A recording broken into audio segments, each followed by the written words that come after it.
নমস্কার। আজ আমি দেখাচ্ছি লাঞ্চ ব্যাগ বুনতে আমি 21টা ঘর নিয়েছি। এদিকে গোলাপি একটা করে, এদিকে গোলাপি একটা করে, আর এদিকে সবুজ 19টা ঘর নিয়েছি। তাই এদিকে 2 লাইন আমি গোলাপি বুনেছি, এদিকে 2 লাইন গোলাপি বুনেছি, আর 3 লাইন সবুজ বুনলাম। বোনার পরে গোলাপি ফিতাগুলো গোলাপি রঙের আসবে এদিকে, এই সাইডেও, আর এদিকে সবুজ ফিতাগুলো সবুজ ফিতা দিয়েই বুনতে হবে। তারপরে বোনার পরে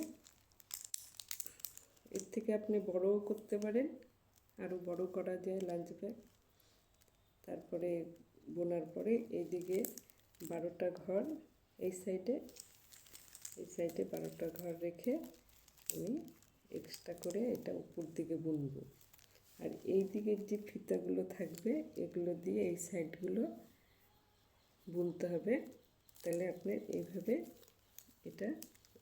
বন্ধ হয়ে আসবে, এইভাবে এই সাইডগুলো বন্ধ হয়ে আসবে ফিতাগুলো। তারপরে আপনি এক্সট্রা করে ডিজাইন ফিতা দিয়ে এইভাবে এর উপর দিয়ে বুনে দিতে পারেন। এটা এইভাবে ডিজাইন হয়ে আসবে।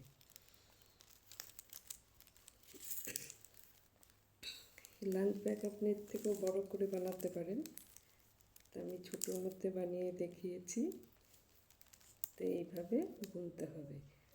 যদি বড় করে বানান তাহলে আপনাকে 25 ঘর নিতে হবে। এই সাইডে গোলাপি ধরেন 2টো দিলেন, এইদিকে গোলাপি 2টো দিলেন। আমি একটা করে দিয়েছি যেহেতু 21 ঘর নিয়েছি। আর এটা আমি ধরুন 1 হাত বুনে দেখিয়েছি, এটা আপনি 2-3 হাত বুনতেও পারেন এটা। তাই এই আমার লাঞ্চ ব্যাগ দেখে যদি আপনাদের ভালো লাগে সাবস্ক্রাইব করবেন, অসুবিধা হলে কমেন্ট করে জানাবেন। নমস্কার।